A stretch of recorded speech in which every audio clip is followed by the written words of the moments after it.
Assalamualaikum warahmatullahi wabarakatuh. Apa kabar kalian semua? Semoga kalian baik-baik saja dan tetap diberikan kesehatan oleh Allah Subhanahu wa Ta'ala. Bantu channel kami yuk dengan cara subscribe dan tekan tombol lonceng kalian. Terima kasih, semoga kisah ini bermanfaat.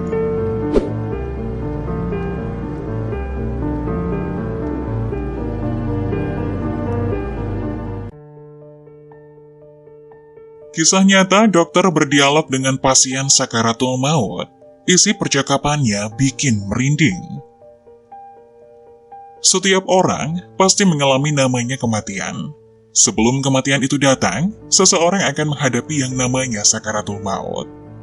Detik-detik menegangkan dan menyakitkan saat sakaratul maut ada sebelum seorang benar-benar meninggal. Seorang dokter bernama Dr. Khalid Al-Jubair di Arab Saudi pernah mengalami pengalaman yang menakutkan, di mana ia pernah berbicara dengan orang yang sedang menghadapi sakaratul maut. Dr. Khalid Al-Jubair yang merupakan seorang ahli bedah jantung di Arab Saudi, ia menceritakan suatu hari, seseorang perawat menelpon ia bahwa ada pasien yang infusnya tidak berjalan dengan baik pada tangan sebelah kanannya. Konsekuensinya harus dipindahkan ke tangan sebelah kiri. Dr. Khalid pun menghampiri pasien tersebut yang sudah dirawat di rumah sakit selama 6 bulan. Pada 5 bulan pertama, ia masih bisa berbincang dengan Dr. Khalid dan pada bulan ke-6, pasien itu pingsan secara total dan tidak bisa bergerak sedikit pun. Maka didatangilah pasien tersebut oleh Dr. Khalid.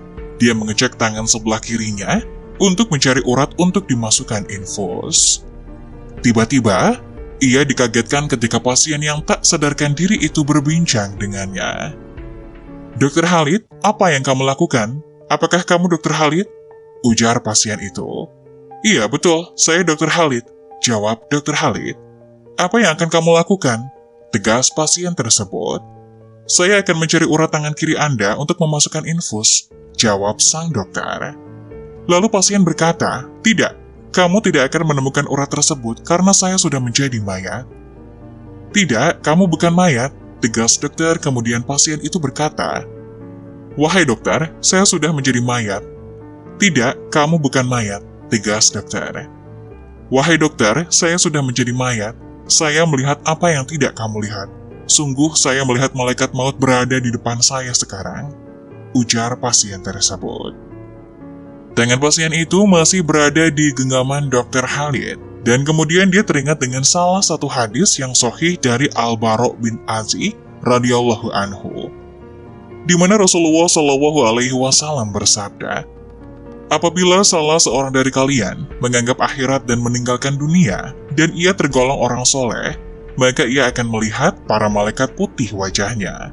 Mereka adalah para malaikat ramah, dan ia akan melihat kedudukannya di surga."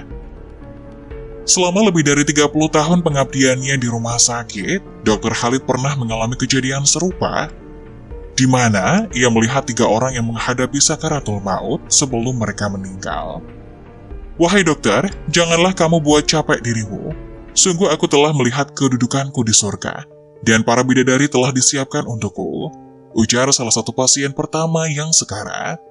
"Bahwa sesungguhnya saya telah mencium aroma surga sekarang," kata pasien sekarat kedua.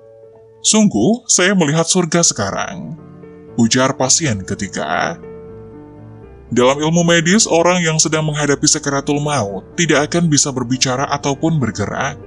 Tapi pengalaman yang diceritakan Dr. Khalid benar-benar sangat mengejutkan, di mana ia mampu berbicara dengan orang yang sekarat dan mengetahui apa yang sedang dihadapi seseorang yang diambang kematian. Ibnu Abi Ad-Dunya rahimahumullah meriwayatkan dari Syaddad bin Aus radhiyallahu anhu berkata, "Kematian adalah kegirangan paling dahsyat di dunia dan akhirat bagi orang yang beriman.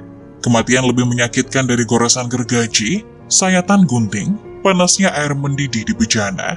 Seandainya ada mayat yang dibangkitkan dan menceritakan kepada penduduk dunia tentang sakitnya kematian, niscaya penghuni dunia tidak akan nyaman dengan hidupnya dan tidak nyenyak dalam tidurnya." Semoga kisah ini mengingatkan kita bahwa sebagai manusia, saat nanti kita pasti mengalami kematian. Oleh karena itu, sebelum kematian itu tiba dan semua pintu amalan tertutup, mari kita tingkatkan ketakwaan kepada Allah Subhanahu wa Ta'ala.